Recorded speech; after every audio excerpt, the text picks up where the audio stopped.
텐키리스 키보드에 펑션 키 조합 필요 없는 원터치 볼륨 버튼을 만들어 보세요. 1초 만에 색상을 뽑고 1초 만에 텍스트를 뽑아내고, 나만의 세팅으로 다운로드된 파일을 상시 확인하고 바탕화면을 깔끔하게 정리하면서 작업을 해보세요. 파워토이즈 펜시존, 장난감 가게 아니고 이상한 프로그램도 아닙니다. 윈도우 사용자라면 무조건 써야 하는 마이크로소프트가 만든 소프트웨어인데, 이게 윈도우에 설치하면 자동으로 깔려있는 게 아니다 보니 이거 쓰시는 분들 의외로 별로 없는데, 이걸 안 쓰면 무조건 손해입니다. 엄청나게 많은 기능이 있는데 제가 개인적으로 중요도가 높다고 생각하고 매일 쓰고 있는 세팅만 알려드릴 테니 그대로 적용해보시면 많은 도움이 되실 겁니다. 마이크로소프트 스토어에 들어가셔서 검색창에 파워토이즈라고 입력을 하시면은 이렇게 맨 첫 번째 뜨게 되는데요. 얘를 다운받아 준 다음에 실행을 하도록 하겠습니다.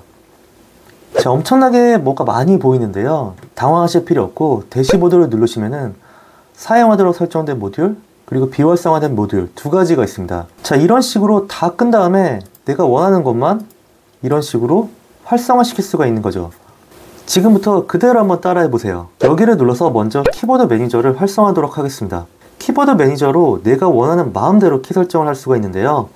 물론 저도 키보드 회사의 자체 매핑 소프트웨어를 쓰기도 하지만 가장 기본적인 세팅은 파워토이즈로 하고 있습니다. 지금 소개해드릴 세팅은 노브나 볼륨 조절 버튼이 없는 텐키리스 또는 벡사 키보드를 위한 세팅인데요. 노브가 없는 텐키리스 키보드 쓰시는 분들 이 세 개의 버튼을 방치하지 마시고 이렇게 한번 해보세요.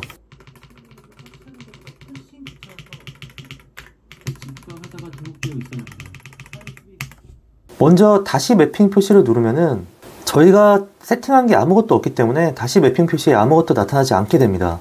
키 다시 매핑을 누르시고 키 다시 매핑 추가, 선택에 프린트를 누릅니다.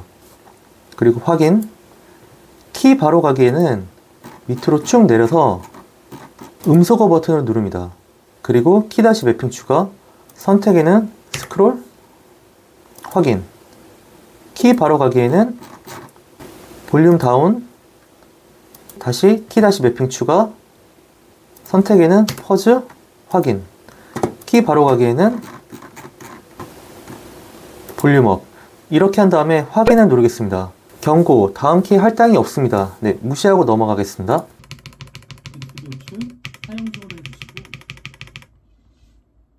자, 이제 노브 못지않게 볼륨 조절이 굉장히 간편한 텐키리스 키보드가 완성이 되었습니다. 그리고 이 캡스락 대선 문자 버튼은 사실 그 중요도에 비해 너무 좋은 명당 자리를 꽉 차지하고 있습니다.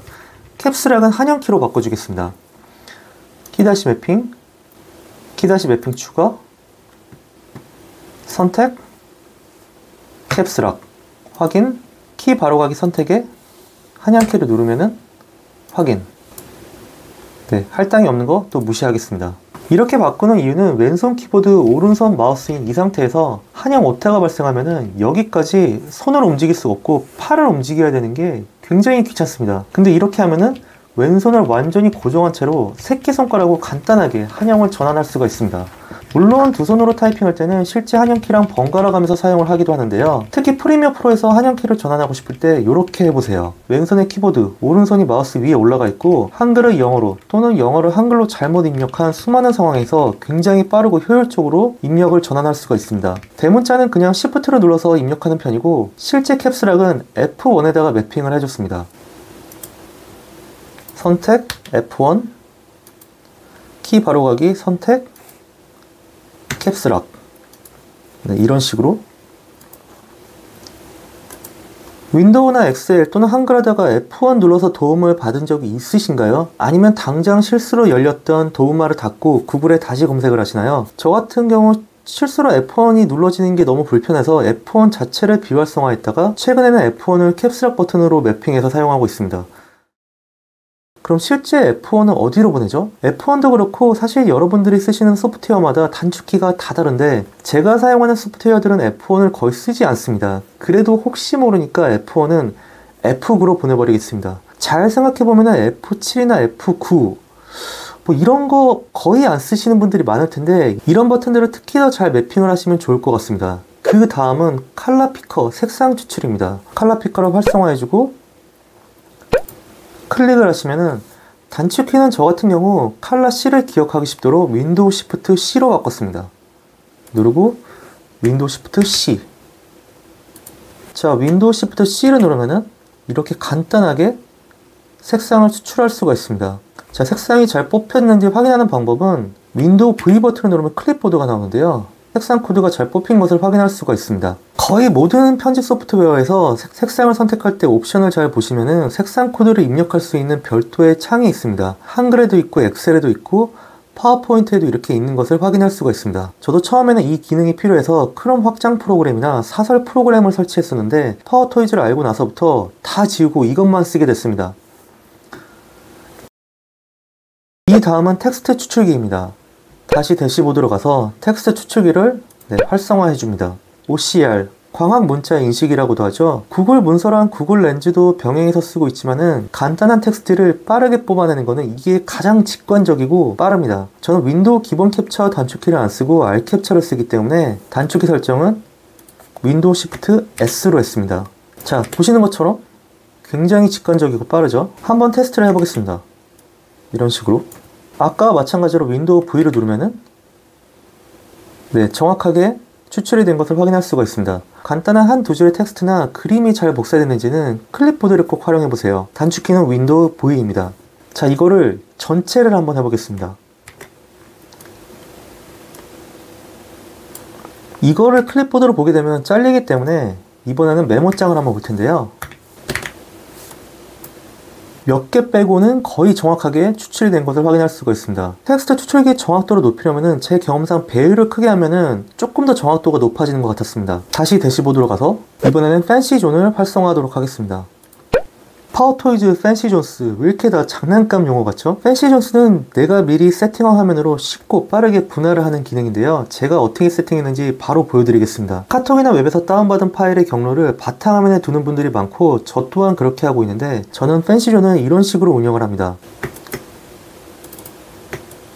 지금 하고 있는 작업을 최소화하면서 문서를 열거나 아니면 다운로드 받은 파일을 확인하기 위해서 지금 보고 있던 창을 최소화하거나 반으로 나누시는 분들도 계시는데 이렇게 하면은 기존 작업을 어느 정도 유지하면서 바탕화면에 있는 다운로드 받은 파일이나 앱 등을 바로 확인하고 실행이 가능합니다. 윈도우랑 화살표를 사용해서 분할할 수도 있지만은 반을 이렇게 잘라버리면은 본 작업을 하기가 어려운 경우가 많아집니다. 또 이렇게 손이 두 번 가게 되고요. 자, Shift를 누른 상태로 이렇게 드래그를 하면은 이런 식으로 내가 미리 세팅한 구역에 딱 하고 달라붙게 됩니다. 팬시 존을 활성화하고 레이아웃 편집키 시작을 누르겠습니다. 이렇게 모니터마다 독립적으로 레이아웃을 설정할 수가 있는데요. 1번 울트라 와이드 모니터 같은 경우에는 제가 지정한 레이아웃이 적용된 걸 확인할 수가 있으시고 두 번째 모니터에는 레이아웃이 없는 것을 확인할 수가 있습니다. 새 레이아웃 만들기.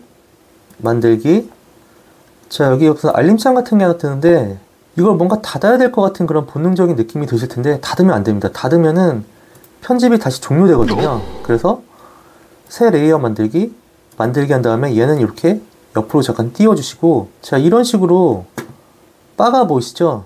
원하는 곳에다가 이렇게 분할을 할 수가 있습니다. 분할된 거 합치는 방법은 여기를 누르신 다음에 딜리트 누르신 다음에 딜리트 이 정도로 한 다음에 저장을 누르겠습니다. 그리고 요 밑에 보시면은 영역 주의 공간이 있거든요. 영역 주의 공간은 화살표 버튼을 활용해서 0, 강조 표시 간격도 0으로 해줍니다.